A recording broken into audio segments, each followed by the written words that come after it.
ಸಾವಿರ ನಾಲಿಗಳು ಆದಿಶೇಷನಿಗೂ ಅವನ ವರ್ಣನೆ ಮಾಡ್ಲಿಕ್ಕೆ ಅಸಾಧ್ಯವಾಗಿರ್ತಕ್ಕಂಥದ್ದು.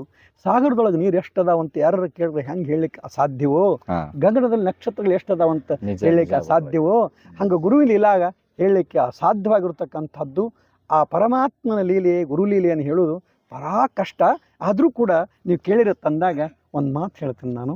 ಏನು ಅಂತ ಕೇಳಿದ್ರೆ, ಗುರುಲೀಲೆಯನ್ನು ಅಪಾರವಾಗಿರ್ತಕ್ಕಂಥದ್ದು. ಒಂದು ಉಳಿ ತಗೊಂಡು ಚಿತ್ರಕಾರ ಒಬ್ಬ ಶಿಲ್ಪಿ ಒಂದು ಬಂಡಿಗೆಲ್ಲ ನೋಡಿದ ಕೂಡಲೇ ನಾವು ನೋಡಿದೆಲ್ಲ ಕಲ್ಲುಗಳು, ಅವ ಮೂರ್ತಿ ನೋಡ್ತಾನೆ.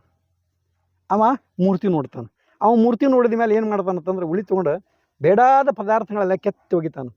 ಆ ಕೆತ್ತಿ ಒಗಿ ಸಂದರ್ಭದಾಗ ಕಲ್ಲಿಗೆ ನೋವಾದಾಗ ತಾಳ್ಮೆಯಿಂದ ಆತಂದ್ರೆ ಸುಂದರವಾಗಿರುತ್ತೆ, ಮೂರ್ತಿಯಾಗಿ ಹೊರಡ್ತತಿ. ಅದನ್ನು ಅರ್ಘ್ಯಪಾದ್ಯಗಳಿಂದ ಅಭಿಷೇಕ ಮಾಡಿ ಗುರುಗಳ ಅಮೃತ ಸ್ಥಾಪನೆ ಮಾಡಿದಾಗ ಅದು ನಾವು ಏನು ಬಿಡ್ಕೋತೀವಿ ಅದು ಕೊಡ್ತತ್ರಿ ಸರ. There is bill, there is God, there is no bill, there is no God. ಆದರೆ ಶಿಲ್ಪಿ ಕಣ್ಣೊಳಗೆ ಅದು ಮೂರ್ತಿ, ನಮ್ಮ ಕಲ್ಲೊಳಗೆ ಕಲ್ಲ. ಅದಕ್ಕೆ ಯದ್ಭಾವಂ ತದ್ಭವತಿ. ಯಾರು ಭಾವನೆ ಇಟ್ಟು ಏನು ಪೂಜೆ ಮಾಡ್ತಾರಲ್ಲ, ಆ ಪೂಜೆ ಮಾಡಿದ್ದು ಕೊಡತಕ್ಕಂಥ ಶಕ್ತಿ. ಅದಕ್ಕೆ ಸ್ವಾಮಿ ವಿವೇಕಾನಂದರು ಮಾತಾಡೋದು, ಶ್ರದ್ಧೆ ಇದ್ದರೆ ಗೆದ್ದೆ. ಈ ಲೋಕವನ್ನು ಶ್ರದ್ಧೆಯಿಂದಲೇ ಗೆಲ್ಲಿಕ್ಕೆ ಬರ್ತೈತಿ, ಮತ್ಯಾವ ಆಯಾಮಗಳನ್ನ ಗೆಲ್ಲಲಿಕ್ಕೆ ಸಾಧ್ಯ ಇಲ್ಲ. ಅದಕ್ಕೆ ಭಗವಂತ ನಿರಾಕಾರ ನಿರ್ಗುಣನಾಗಿರ್ತಕ್ಕಂಥ ಪರಮಾತ್ಮನ ನಾವು ಅದಾನೇ ಅಣುರೇಣು ತ್ರಷ್ಟಕಾಳು ತುಂಬಿಕೊಂಡಿದ್ದಾನೆ. ಅವಾಗ ರೂಪ ತಾಳಲಿಕ್ಕೆ ಬರಂಗಿಲ್ಲ. ಅವನೇ ಇವತ್ತು ಅಪ್ರತ್ಯಕ್ಷೋ ಮಹಾದೇವೋ ಗುರು ರೂಪೇಣ ಪ್ರತ್ಯಕ್ಷತೆಯು ವರ್ತತೆ ಭೂತಲೆ.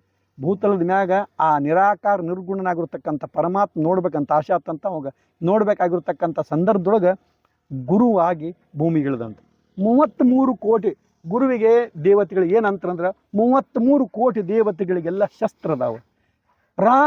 ರಾವಣನ ಹೊಡಿಬೇಕಾದ್ರೆ ರಾಮ ಬಿಲ್ಲ ಬಾಣ ತೊಗೊಂಡು ನಿತ್ತ, ಕೃಷ್ಣ ಶತ್ರುಗಳನ್ನ ಹೊಡಿಬೇಕಾದ್ರೆ ಚಕ್ರ ತೊಗೊಂಡು ನಿತ್ತ, ದೇವಿ ಮಹಿಷಾಸುರನ ಹೊಡಿಬೇಕಾದ್ರೆ ಗದ ತೊಗೊಂಡು ನಿತ್ತಲು. ಎಲ್ಲರೂ ಶಸ್ತ್ರ ತೊಗೊಂಡ್ರು.